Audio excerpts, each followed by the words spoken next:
Matthias, I'm ready. What are you doing? I'll tell you in a minute. Okay.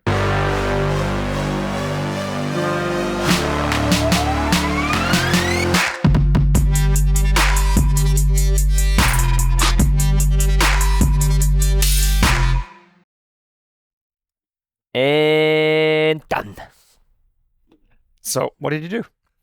Hold on. First, hi and welcome back to another episode of Reviewing Your Underwater Films with the curious Sebastian. And the mysterious Matthias. Oh, I was going to say busy, but mysterious is even better. I like that. Yeah. Okay, back to you. What was I doing? I was doing something that I hope you have done already yourself as well. Take a shower? Yes, that's also something you should do, but no, that's not what I was referring to. I just booked my flights to the Maldives for our upcoming underwater video workshop. Very good point. Have you done that already? Actually, I didn't. Okay, maybe we will do that without Sebastian. Maybe I should take care of that in the next couple of days and weeks. Yeah, because we have just confirmed that we are gonna do that add-on segment in the south with the tiger sharks. There's gonna be a couple extra days, optional of course, in addition to the week-long video workshop.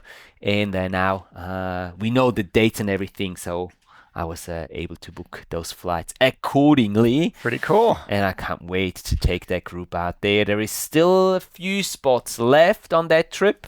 So if you're curious about what we're talking about here and whether this might be a trip that you would like to join on, then have a look down in the video description below. There's going to be a link to the whole trip brochure explaining everything you need to know. And another important message that we need to place here is the trip is in collaboration with Divefork, the sponsor of this series here. Who's Divefork? Go stand in the corner there and come back in 20 minutes, please. 20 minutes? 20 You're minutes. 20 minutes about Divefork. Oh yeah, you could easily do that. 20 minutes is for the whole episode. Well, anyways, Divefork, the sponsor of this series here, obviously a very good partner of ours here on the channel. They will also have someone from Divefork themselves present there with at the video workshop. The person will bring quite a few units and accessories and stuff with them, so there's going to be a lot of Divefork gear that will be available for testing and trying out and all that sort of stuff.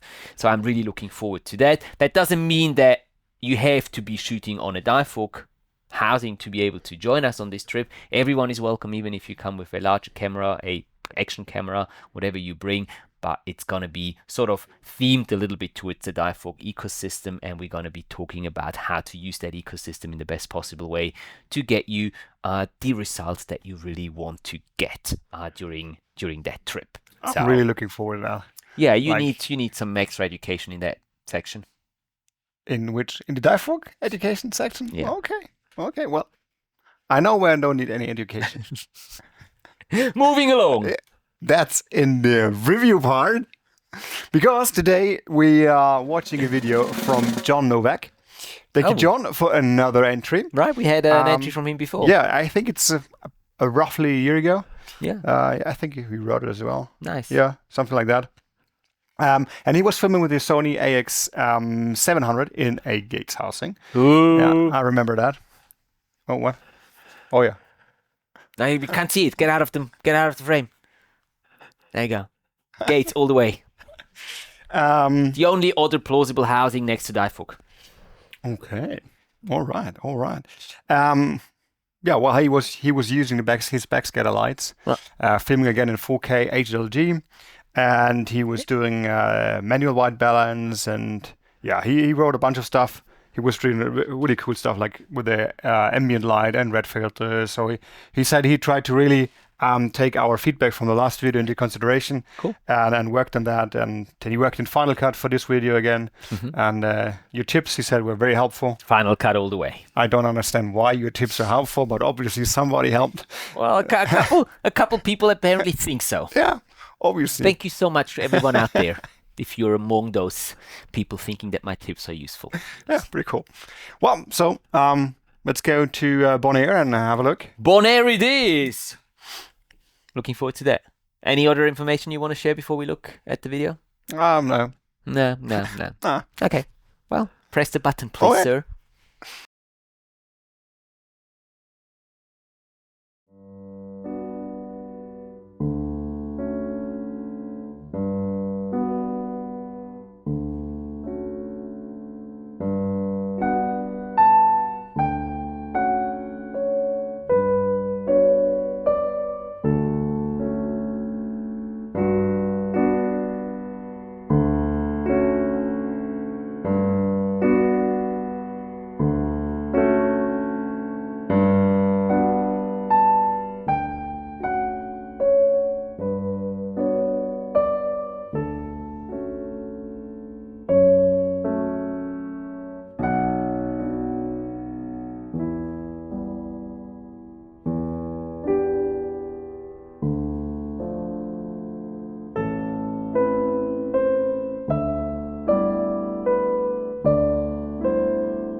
So this is a annual thing for you then, John, that trip to Bonaire, I guess. Yeah, he told us he's doing a group trip yearly to Bonaire, and Right. he every time he gives out a video from the trip to the It's crew, very like a nice. souvenir. Very nice. I'm sure they all appreciate that a lot, John. And nicely done. Yeah, nice little souvenir of that trip. Comments? Well, first of all, very nice colors, very good colors, very good white balance. Just one of the last couple of spots, you really could see, like there was the lighting on the two fish on the coral, and behind it looked natural. It looked nice. Yeah. So very good.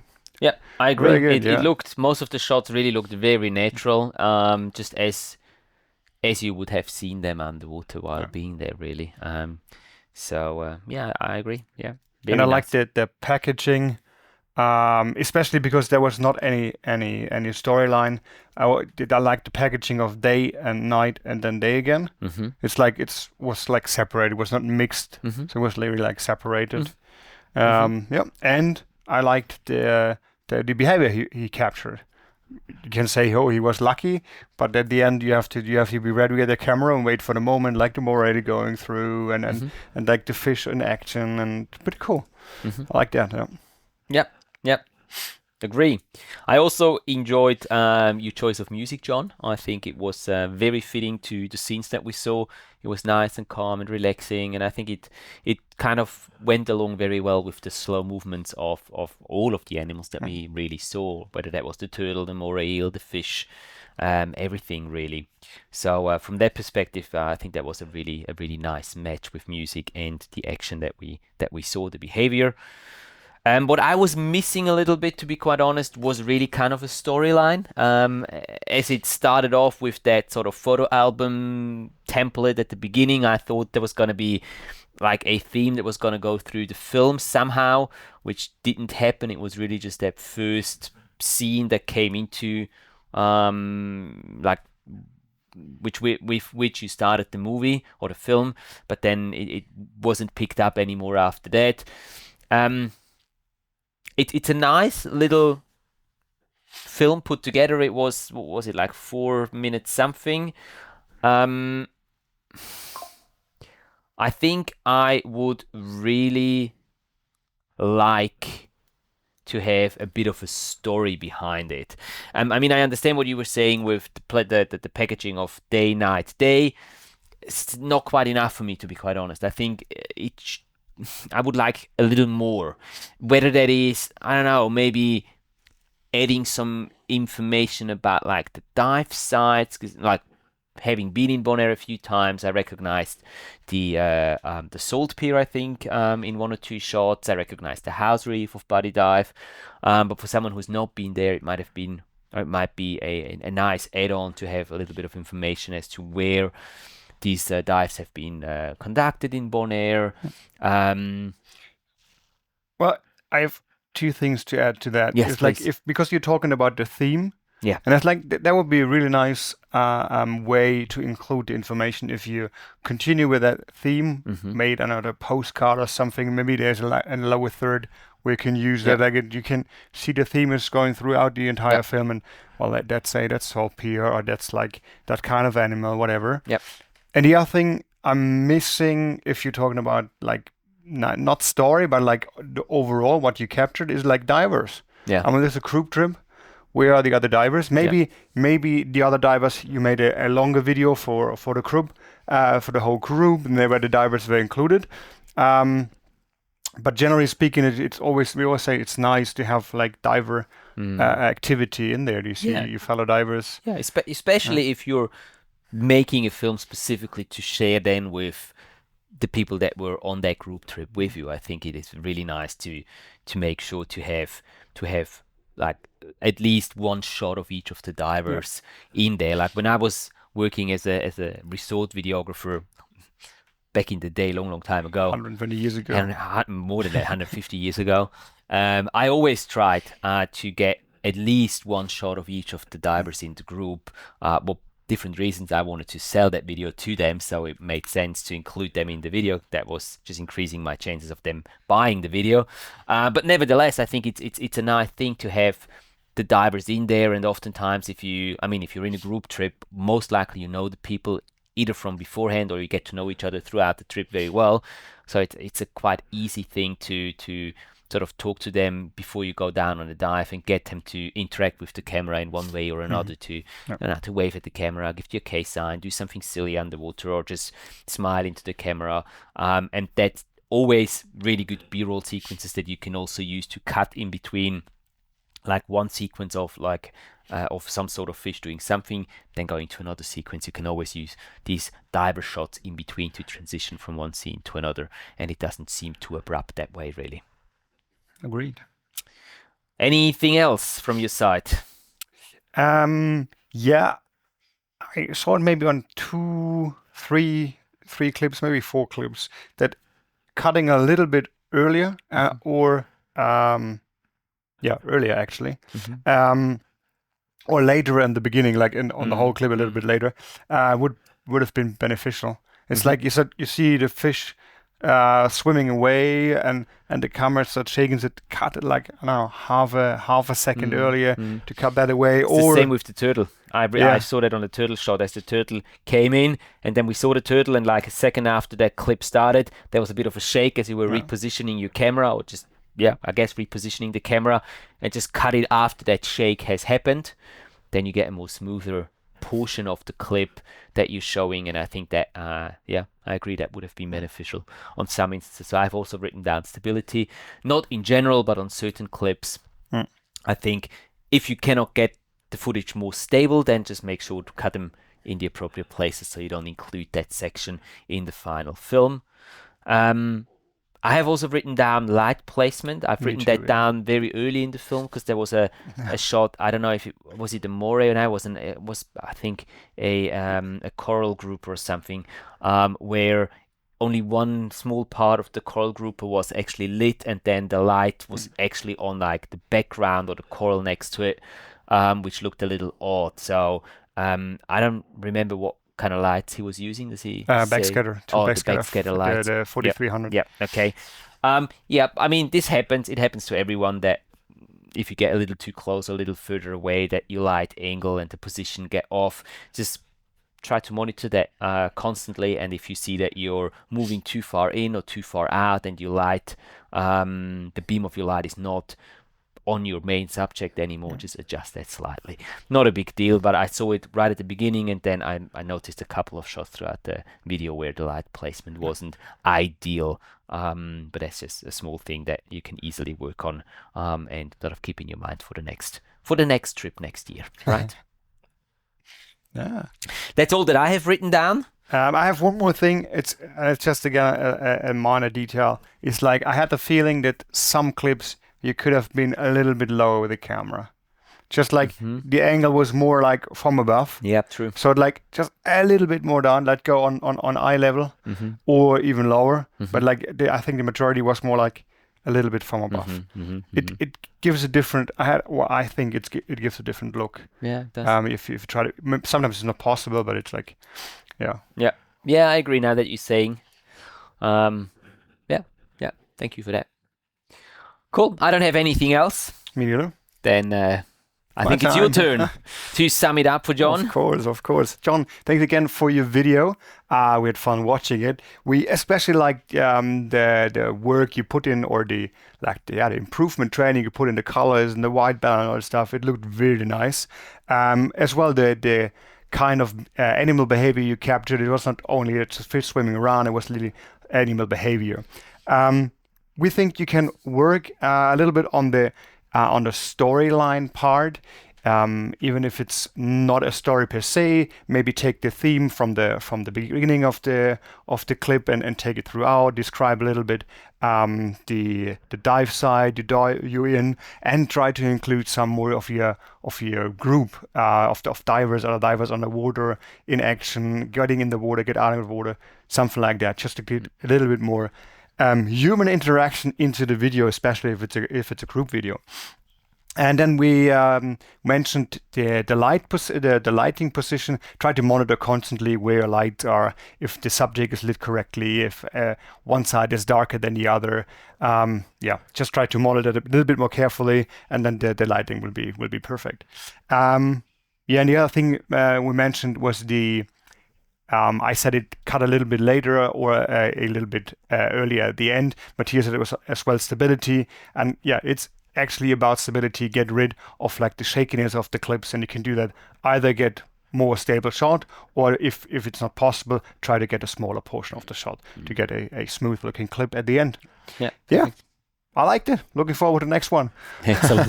Thank you so much, John, for your submission and for allowing us to review it here on the channel. That was pretty much it for today's video. One thing that we forgot when we talked about Diefog beforehand and about the group trip, obviously Diefog as the sponsor of this video, as always, they are supplying giving a 6% discount for all of our audience, guys. If you want to get yourself some gear from the Diefog web shop, you can do that. There's going to be a link down below the video in the video description. If you click on that, the 6% will automatically be deducted from your next purchase on the Diefog web shop, so Sebastian can get his pink housing for the trip next year. So I thought I'm getting this as a Christmas gift. No.